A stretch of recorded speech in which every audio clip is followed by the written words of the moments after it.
Mostly, I would say my thing. In every person I meet, it's more the artist in them that I want to meet than it is necessarily their form of art, how they're doing it.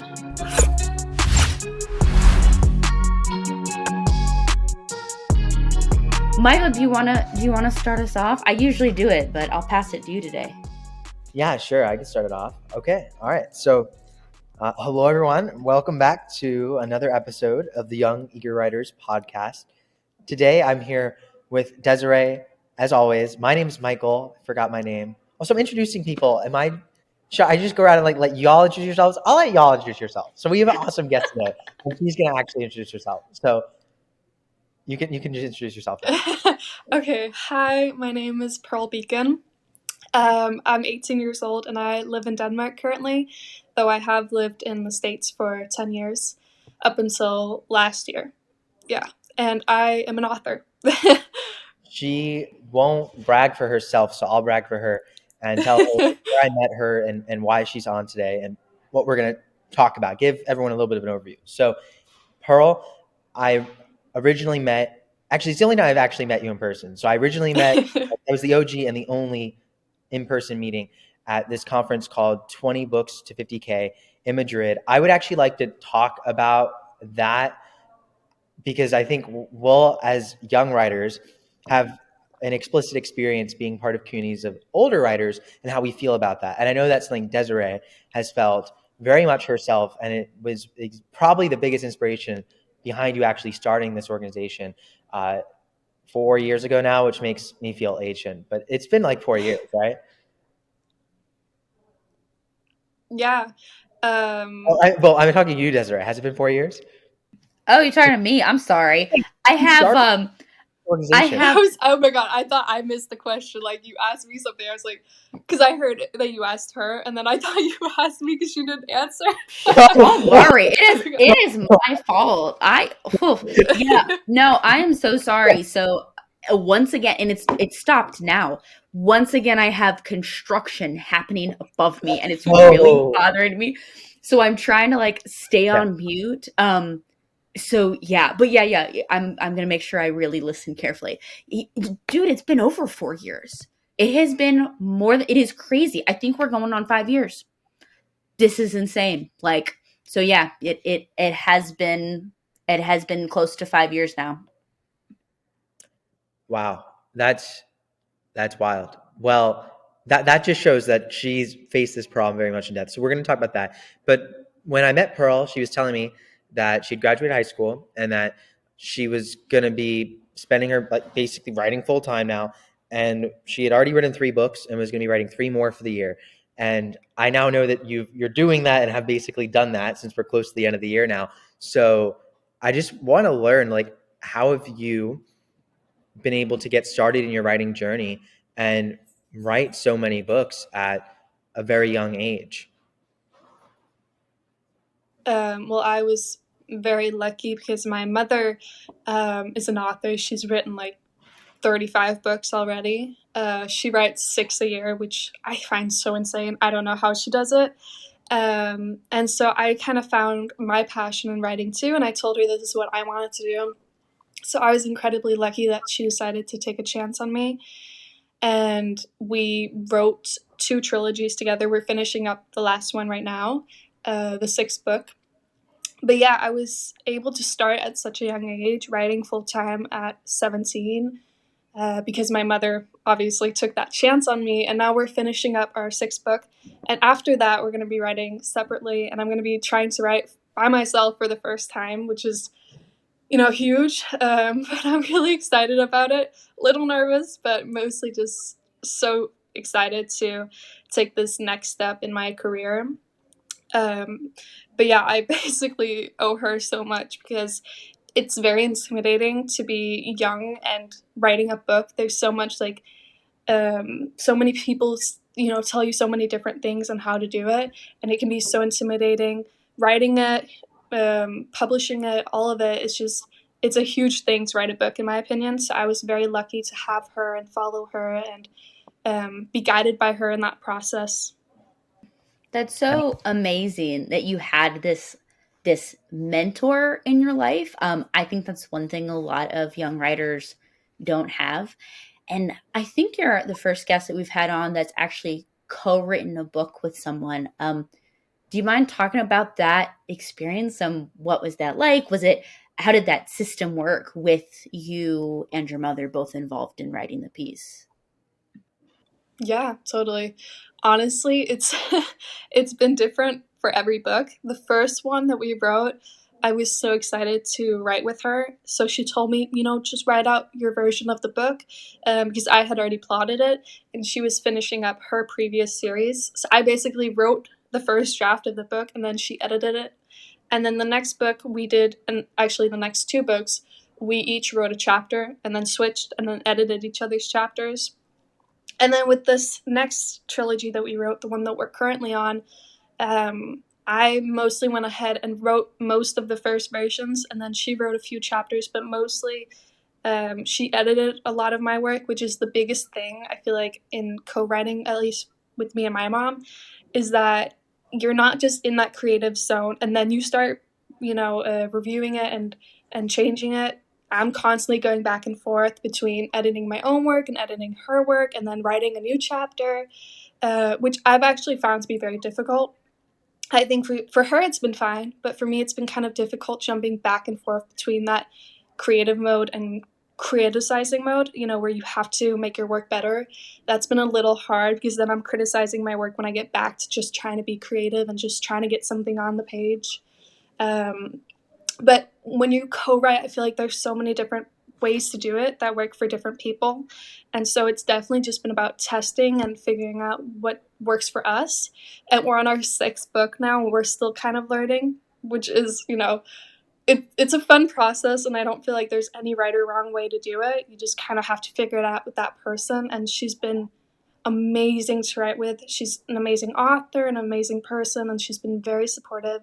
So it's been a lot of fun for sure. I have nothing bad to say about the experience, really. I'm curious what happens in your books because I have checked out Pearl's books in detail, and actually I'll link to, will link in the podcast description to be able to go check out her site, check out her books, which I encourage everyone to read because I think for like the demographic of like writers and readers who like is our audience, your books are perfect for them. But I know that like as in most books, there's times where characters get a little close and they might have some emotions for each other. And I'm curious about how like writing those intense scenes is with your mom, because for me, like there would be some like raw things that happen in a book that I would like be very nervous, and having like your co-writer relationship be with your mom is very specific, and I'm just curious if there's been any like interesting quirks to that dynamic that you want to share. I think just overall working with someone that you're so close to in your real life can be very dangerous territory. And that was something I was very aware of going into it. And she told me you can't take it personal when I, change your work or, edit it, because I'm going to. And I was very aware of that. And that was actually one of the things I was surprised about how well I handled, because I knew obviously she's written 35 books. She's a lot better than I am, and I have a lot to learn. So I really tried not to get too attached to my writing here and now, but more towards the end result, which was one thing that I feel like just, writing with someone you're so close to can be challenging, because there are a lot of things that, it's like your baby, it's your work, it's something that you put your heart into, and having it be criticized by someone you care about in real life can be difficult. But that I don't feel like has been the biggest challenge for us. But in terms of what, your question was, with some of those scenes that, some things you maybe don't want to talk about with your parents, for example, with romance. My mother and I are very close in real life, and there's not a lot that I don't tell her anyways, so that part hasn't been too bad. But the thing that's been, I think, difficult is that she wrote in the romance genre before writing with me, and she wrote very, sexual books in the romance genre, but with a lot of sex. And that's not something that I'm necessarily interested in writing about. And I told her that. I said, I want romance, but I don't want sex included. And so sometimes, it's just in her nature to make kind of sexual references and stuff where I delete that. And I think that's been difficult for her. But for me, that can be kind of strange sometimes.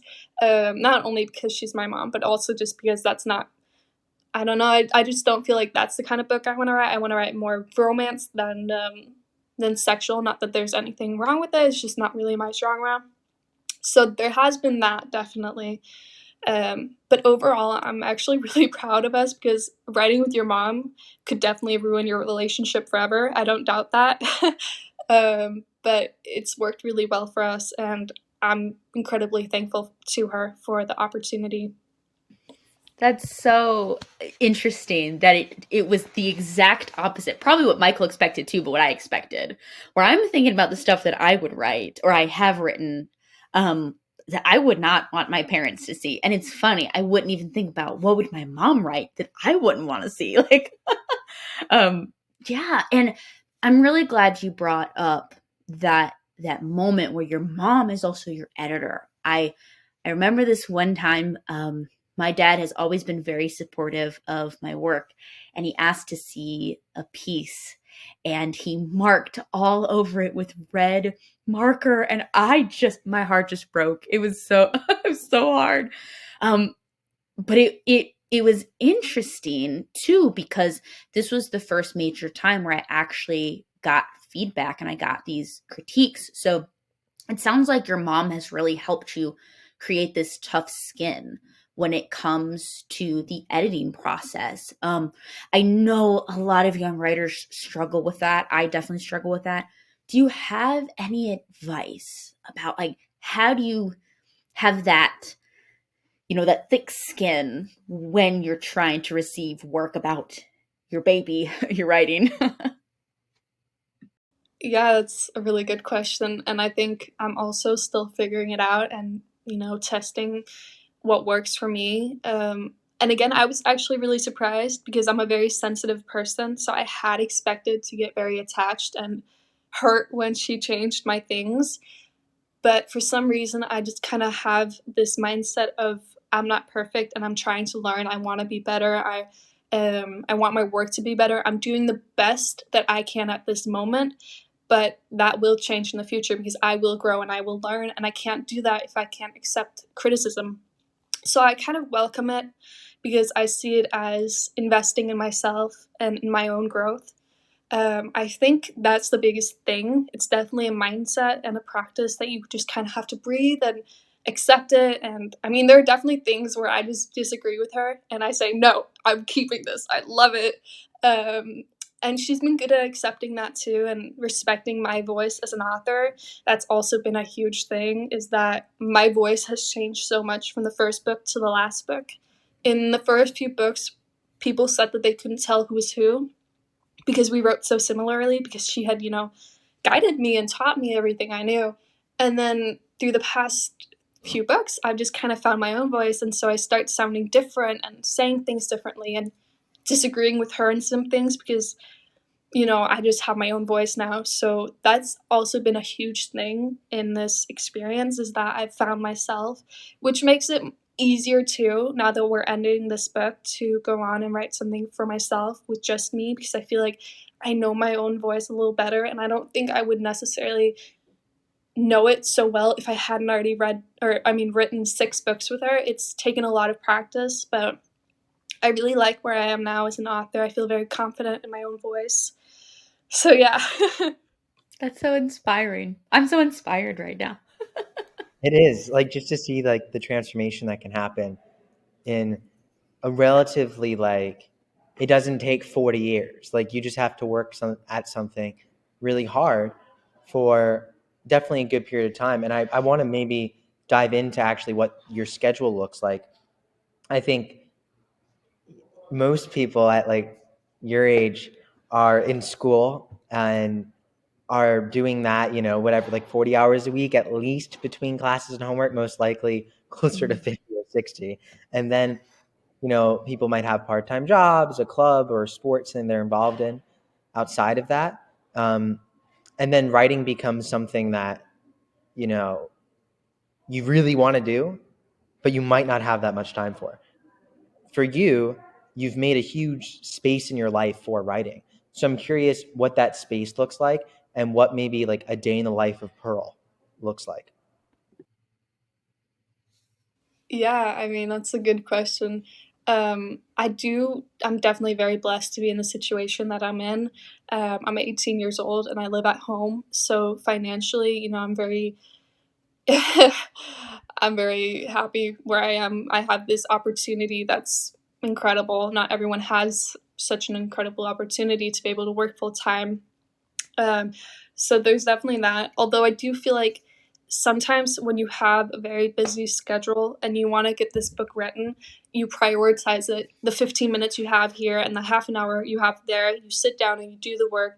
And slowly, I mean, it takes a while, but you do get there because you prioritize it. Whereas if you don't have any plans, then it's like you kind of can build that mindset of, oh, I have plenty of time, I can do it later. And that has definitely sabotaged me at times because I feel like I have so much time to do it, but then time just kind of floats away. I am very lucky in my situation because I'm taking a class in Danish to get a little bit better at that, um, and and in Denmark, you get paid for going to school, so I do have a salary there. And then I coach some young girls in basketball, a team of 10-year-olds, and I get some money from that too. And that definitely fills a lot of my social skills because they're a handful, but it's a lot of fun. So I feel like I have the perfect opportunity in front of me. I'm getting steady income through these side hustles, and it gives me the opportunity to work from home while not having, to pay for an apartment because I work from my parents' home. And I would say, to be honest, I'm still trying to find that schedule of being steady because sometimes I do get distracted by my phone. I'm not going to lie, and that's been challenging. I have written the 5 books, so I have been able to complete my goals, but it's been a challenge at times. And I'm still kind of trying to figure out what works for me. Some days are really great where I get so much written, and then other days I can be pretty hard on myself because I feel like I have nothing today. I should be able to write so much, but I just can't find the energy to. And those days are definitely the days where I have to be a little bit easy on myself because everyone has those days, but it can be difficult when you feel like you should be doing something and you just don't have the energy for it. So that's definitely something that I'm trying to work on, trying to, when I have the energy and when I have the motivation, to really work with it and go with the flow and use that drive. And when I'm, kind of in my introverted mood and don't feel like doing a lot and feel tired and drained, then I try to take care of myself then and get to a place where I don't feel bad about myself, because that's definitely a challenge, I feel like. Yeah, that's really wow. You couldn't have said any of that at a more perfect time. Just for me personally, I'm working on a lot of the same stuff, not even just in my writing life, but in my entire life. And also, I have to move to Denmark. You said you get paid for going to school. I did not know that. I need to live in Denmark. That is, I wouldn't be in student debt right now, I don't think. Oh my goodness. Yeah, that's so it's so inspiring to hear you talk so open and honestly about what I'm hearing is self-care as a writer. I think that that's something that we are now talking about prioritizing, but I'm not sure if it was really and I don't see a lot of conversation around it even nowadays. Um, but I'm a big believer in writing can both help you in self-care and train you, and you have to find that balance. It's really nice to hear you say that, sometimes you just got to take it easy on yourself. I'm curious though, because it's a mindset that you're following it. I believe you, but I also know that can't be what you're thinking 100% of the time. Why I say that is because I know that you, along with basically every other author, their books go on to Amazon. Amazon Kindle is probably a self-published author where most of your revenue comes from. And on that platform, you get to not only see every day, if you choose to log into your dashboard, how much money you've made, how much page views you have, which is like, in one respect, nice, because trad publishing authors only get a check every 6 months. And it's like, oh, maybe you hear a whisper that you're selling well, hopefully. If it's like, oh, I'm not getting much fan mail, then maybe you're going to have a really low check, things like that.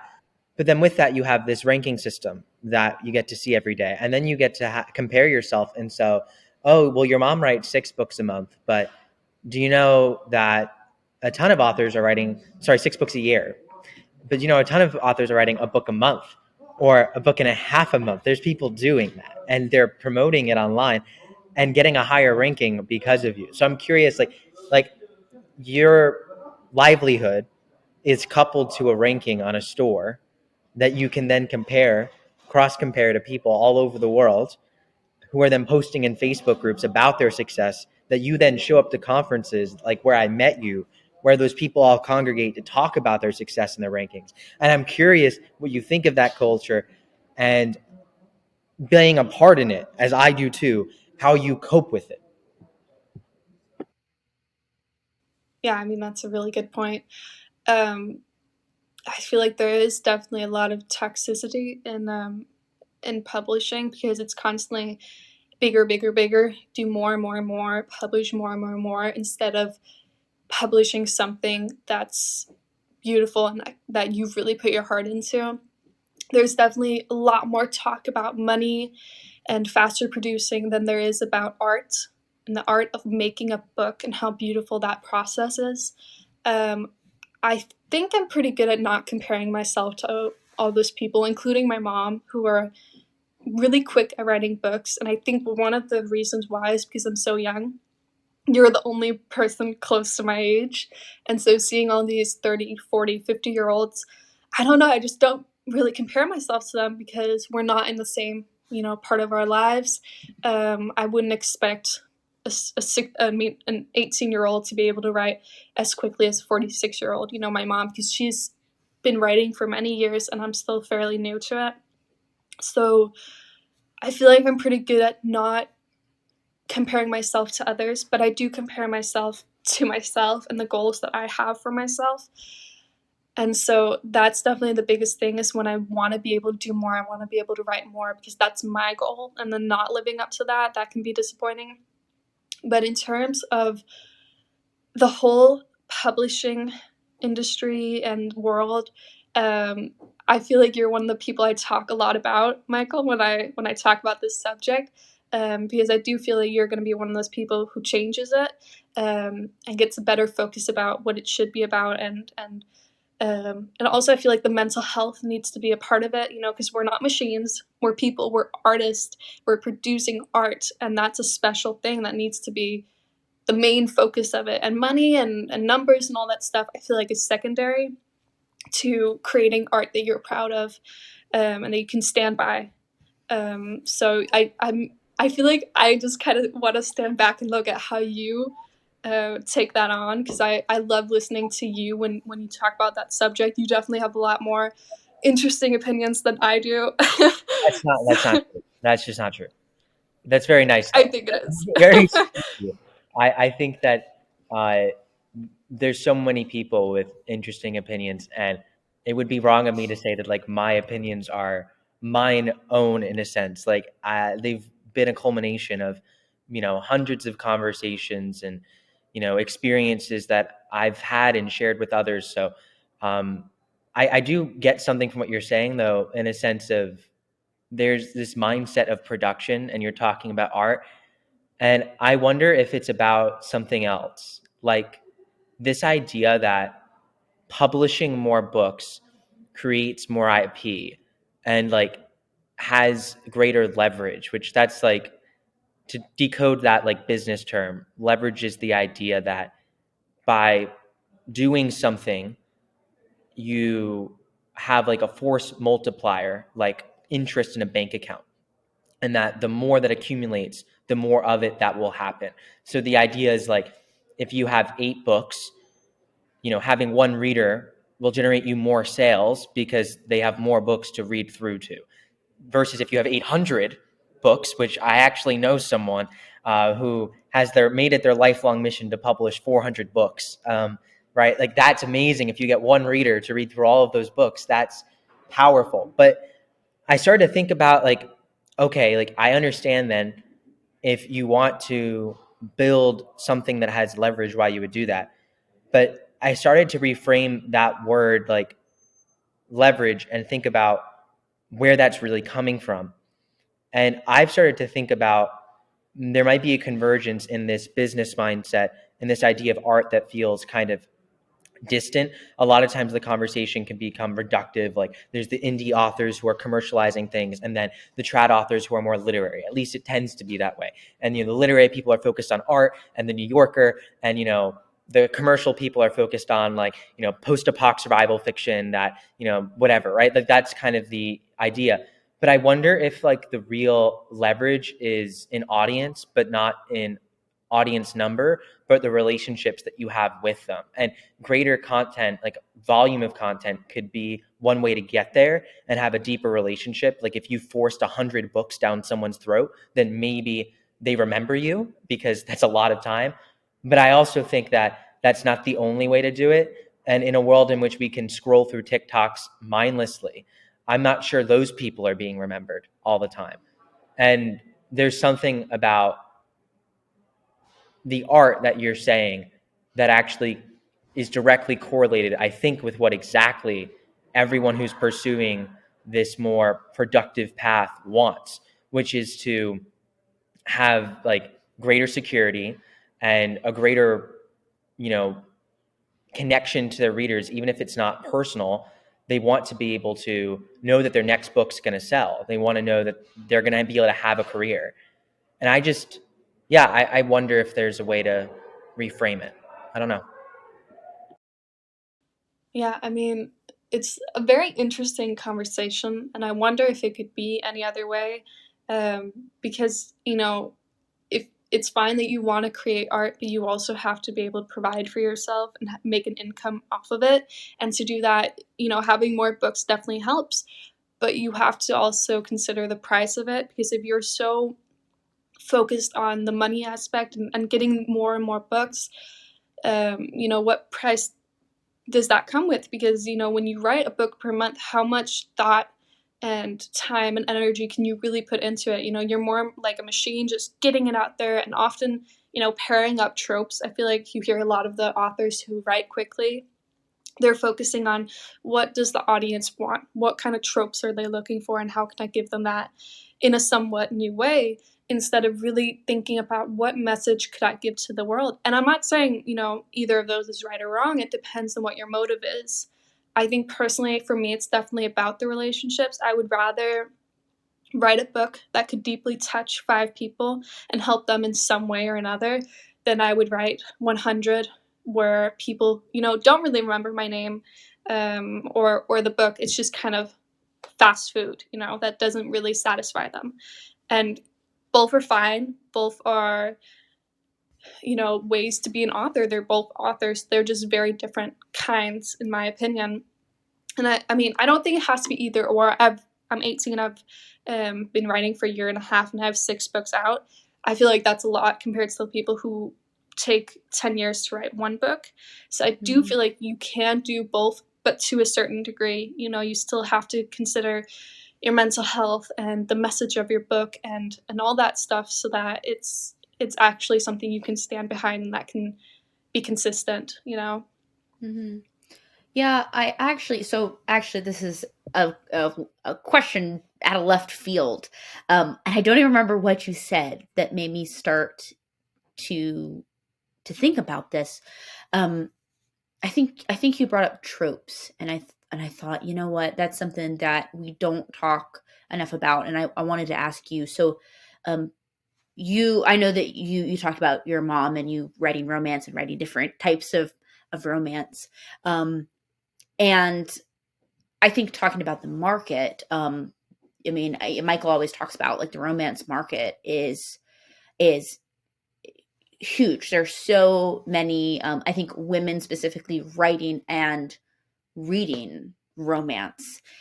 A question that I have for you is, as a reader and a writer, what are the tropes that you see that are just saturated in the market, and what should future romance writers try to avoid? Yeah, I mean, that's a really good point. As a reader, personally, I love the enemies to lovers trope and the romance. I think that one's so fun. But it's like, after a certain degree, some authors, I feel like I get deja vu. I'm like, I've read this book before, because they're not getting inspired by enemies to lovers. They're doing a copy and paste with different names. And that can be, I mean, for some people, it's satisfying. It's like reading their favorite book over and over again. So I'm not saying it's wrong. For me, I find it a little boring, and it was a trope that I wanted to include in my book, but I thought a lot about how I could make it my own. I also used the one bed scenario, like a hotel thing, but I put a lot of effort into making it my own, and showing patterns of a trope that was fun, but not doing a copy and paste where they read it something exactly like it before. Because and this is not only for books, I feel like in movies too, and just generally the entertainment business, music, it's a lot of copy and paste of something that's sold before, and then I'm just gonna do the same thing with different names, and I personally find that that's, it. I don't think it's wrong, but it can get a little boring after a while, and it can overshadow the true art that's original and thought provoking, because there's so much. There's so many books to read, there's so much music to listen to, and movies to watch. There's so much in this time that we live in, that I personally, as a reader and as someone who also watches movies and listens to music, I find it really difficult to kind of sort through all the junk and all the things that are just repeating of what I've already heard, and trying to find something that's original and something that I really like and that speaks to me in a new way, and to broaden my perspective, because that's one of the things I love, is finding something new and finding something that can challenge me in a way I haven't tried before. And I don't get that from reading or listening or watching the same thing over and over again. So that's definitely something challenging, as someone, not just as an author, but just as a reader too. It's a challenge, I feel like. Yeah. I'm really happy to hear you say all that, because I couldn't agree more. And I think we, as writers, especially new writers, can get tropes confused with cliches. And sometimes they can feel like they overlap. But I like what you were saying is we can have these, this homage to a trope. But it's when we do the copy and paste that it becomes cliche. So we can do this one bed, we can do this enemies to lovers, but we do have to evolve it. Otherwise, it's just going to be stale. Yeah, I feel like when you're starting a new book, tropes can be really great guidelines. You can see things that you enjoyed reading, and then you can say, "Oh, I really love that. I'm going to try to make it my own," and that's great. I feel like people really over exaggerate with copying other people's work, because everything is copied in one way or another. You can't deny that, and so there's nothing wrong. Oh, sorry. There's nothing wrong with being inspired by other people's works. You just have to find a way to make it your own, and to find your voice in this situation. How would you tell it? Because 100 people could witness the same thing, but we'd all tell it a little differently, and that's the beautiful thing about it. So tropes are fun, tropes are great, as long as you're able to find your voice in that and make it your own, I feel like. But they're a great place to start, definitely, for new writers. I definitely suggest finding what you like to work with, what you like reading, and then using that as inspiration. Yeah, I love that. It's having this awareness of what kind of makes you tickle, and following that. And I think that's the one thing I love and hate about TikTok, because I think a lot of times it's easy to see something trending that like other readers are resonating with, and then kind of like as an author kind of like trick yourself into thinking like, Okay, like I'm starting to resonate with it too. And it seems hard to detach yourself from like, well, what is like best for me? Like, what am I really resonating versus what am I seeing others like? And then kind of convincing myself I like it. And I see a lot of authors do that. And I think it's hard to like put your own unique spin on it that gives people that feeling that makes them go to TikTok and want to talk about a book unless it's really yours. But it's tough to know, especially like before you sit down and start writing. And then it's like once you Yeah. start writing, like, you know, not that it's too late, but like if you haven't planned some things into your books, you're just gonna have to rewrite it if you want to add some new tropes. Yeah. And some tropes can be very fundamental to the story. But I feel like that's okay too. Going back, changing things.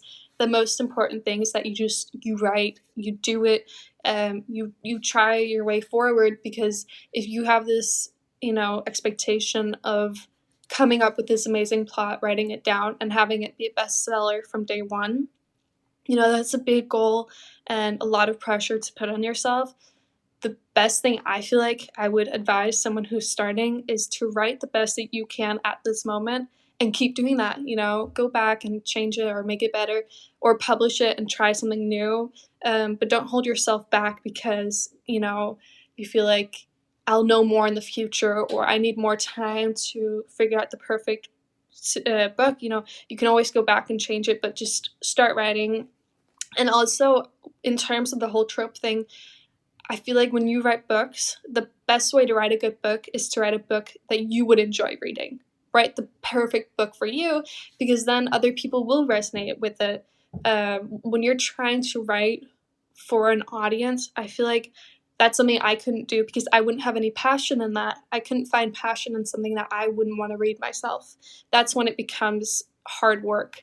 And for me, my job is so fun. It's my dream job because I enjoy doing it and because I'm writing books that I love. I feel like my books are amazing and they're the best books I've ever read because I've written the books that I want to read. Mm-hmm. And so that alone is a huge accomplishment. And so I feel like my biggest advice is just do it. And it's okay if your success is your 30th book, if you write that many. But don't get so hung up on all these expectations that you hold yourself back. That's the biggest way you can sabotage yourself as an author, because you can get very stuck in your head, for sure. Yeah. That's so true. I just want to snap everything you say. I'm just like, you're speaking truth. As you can tell, I'm a poet. I'm a big snapper. Yeah, that's Paul's amazing. like one of the most grounded and mature teenagers like out there, like by far. Because just hearing what you're saying, it's something that I'm not confident most writers, like well over double your age, like are aware of, or if they are aware of, that they try and actually ground themselves in it and make it their truth. So it's something you've done and something that you practice every day, and it's really beautiful. And I'm curious, when you think about finding community for yourself, like as just a young person who's a writer, because I don't imagine all your friends IRL are writers. I don't find that's true for most people. So I'm curious about, that aspect of things, how you're able to ground yourself socially with people who might not be like you, but then also with creatives that maybe understand this aspect of you that we've been talking about, your writer life. How have you found a community of people like that? Or have you needed that? Because some writers are more like lone wolves. That's okay. Yeah, that is true. To be honest, it's definitely something I could be better at. I don't have a huge community. Obviously, I have my mom, and I have you, and I have a few people that I know through Madrid and stuff. So I do know some authors, but generally, I feel like when it comes to community, it's not so much authors that I search or would search if I were to go out. It would be more artists of any form, because when we were in Madrid, some of the people I was talking to who were also authors, I felt like there was just no connection there and we just weren't on the same wavelength because we had very different motives and we were writing very different genres and had very different voices. And so I didn't really feel like there was very much I got from that interaction. just because it didn't really feel like my community, if that makes sense. I don't feel like meeting other authors is necessarily a guarantee for community. For me personally, I feel like I'm searching for artists who are like-minded. And that can be of any kind, because we all have very similar messages that we express through different things, different art forms. So that's mostly, I would say, my thing. In every person I meet, it's more the artist in them that I want to meet than it is necessarily their form of art, how they're doing it. But I actually want to ask you the same thing, because I feel like you're one of the people I know who's best at meeting people and communicating and finding a community. I feel like you're so good at talking to everyone. So I'm really curious to hear how you built yours. I think desperation can get you far away when you know you need something that you don't have. Because I use the word lone wolf because I think I was that lone wolf for a very long time. And when I first started writing, I think without other people to ground me in what I was doing, the ideals that I had, who I wanted to be as a creative person, wanting to be someone who had, you know, this bigger vision for how to impact not necessarily a lot of people, but people very deeply, wanting to innovate in ways that just weren't creating books, but creating stories that touch people in different ways, but still were fiction, still were things that I wanted to experience, that like I wanted to see in the world. When you go at it alone, it immediately becomes like, well, how am I going to ground myself and kind of give myself a pat on the shoulder at the end of the day? How am I going to know I'm on track? And quantifying and metricizing things becomes all too convenient, especially in the digital age. So I kind of got caught up in that. And that became a very empty pursuit that kind of lost me that original passion, because then it maybe turned me into someone who I deeply, and I don't knock on anyone for being like, I'm just wanting to ride page read waves and game the algorithm or whatever it is. Like, I don't blame anyone for that, but that isn't what I want to be as an artist and as a creator, but that is what I became. And when I realized through burnout that that was not what I wanted to be, I think I knew like I need to kind of figure something else out. And immediately I knew I couldn't do it alone. So that's when I bought a bus, road trip the country, and I think through there met a lot of people, and from there have continued realizing that like what's great about like developing like a community of people is that it like compounds in unexpected ways. Sometimes that means that it compounds in terms of the people that you meet, like you have access to more interesting people the more interesting people you meet, but it also does something else where the insights and the depth and the opportunities and possibilities that you imagine compound not in like a linear progressive way, but compound like in unexpected ways that like open my mind up more as an artist. And yeah, my biggest thing that I've done to do that is just approach people that like cold email, cold approach, cold go to things, and introduce myself and kind of break past that barrier of like, yeah, like we're strangers, like let's get to know each other. And the other thing I've done is looked at people I admire, creative people who might be further along than me, and said, what can I do that would make them be like, oh, wow, I want to talk to this person? And that's typically not making them more money or writing them a story. It's maybe collaborating with them. It's maybe showing up somewhere they don't expect and entering their life in a way in which makes them think this person has a story that I want to know. So yeah, that's what I've been able to do. And I think a landing place for luck would be my biggest advice for people. How can you increase the surface area in your life in which you have the opportunity for unexpected good things to happen? And the more and more you do that, the more and more you'll meet that person that you never thought you'd meet. And that's exactly how me and Pearl met, right? Like I went to a conference, didn't know anyone going there, didn't have any grand plan. And it was in another country in Spain. And I was like, screw it. Like, this is what life's about. And, I met Pearl, and she's become a really good friend and someone who like is like pivotal in that creative community for me. And like you can't ascribe a value to that. That's just like what life's about to me. And I think that if you can do that in a way that's authentic to you, that could be a good thing. Yeah. Very well said, Michael. I love it. Well, actually, this is, I think, the perfect segue because you're giving like your advice. And so, Pearl, one of the things that we close with is we ask our guests, what advice do you specifically have for young writers? If they forget all of what we talked about today, what is the one thing that you wish that they leave with? Oh, gosh, there's so much. If I had to choose one thing, which I suppose is the thing that I would tell my younger self before starting all of this, it's to be easy on yourself. It's a journey. It's not a race. It's a marathon, as they say. And the most important thing to remember is that you will improve, you will learn, but what you're doing now is the best of your capabilities at this moment, and that's okay. Be proud of where you are and watch yourself improve. You know, it's always really fun to be able to look back at your first projects and be able to see that growth, but you won't be able to see that if you stay on that project and if you don't move forward. So that's, I feel like the biggest thing is to accept that you're human and you're on a journey, you're learning, to be patient with yourself and trust your art, because it's not like math, it's art, you know, and there is no right or wrong in my opinion. So, you know, just be proud of the fact that you're an artist and that you're a writer, and that's so cool, and just stay with that. Yeah. Oh, that's so beautiful. That's beautiful. Right? Great Snaps all around. It is.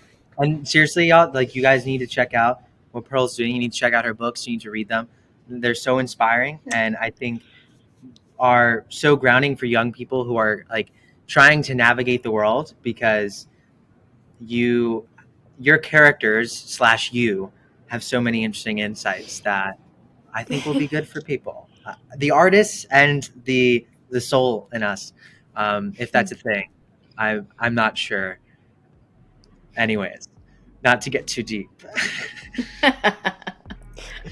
Ended it on a deep note today. Ending on a spooky night. It's almost Halloween here, so it's like a spiritual note, and then we could get a little spooky. This will probably come out like after Halloween, so sorry it's not relevant.